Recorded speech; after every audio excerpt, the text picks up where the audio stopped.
नमस्कार जय जगन्नाथ। आज मिनी ब्लॉग स्टार्ट करवा। आज मो आइटम कौन कौन बन तो देखी पारे चलते गेलु मामा को केमती कौन लगे पचारिया कौन कौन आइटम है कह भात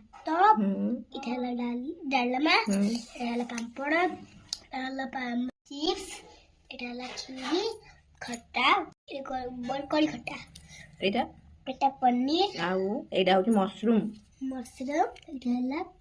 पनीर केमती सब आइटम बढ़िया बढ़िया डेली खाइब तारे आसंते किए खाइब ए सब खाइबा गेलु मामा को घर खाना आज एला म काकुंकर बर्थडे तो बड़ शशुर को काकू डाके से कहूँ जे काकुंकर बर्थडे नाई आमर कार बर्थडे नु एमती खुशी रोषे होता। चलतु आज ब्लॉग टी भल लगे please comment like subscribe share निहाती करदे।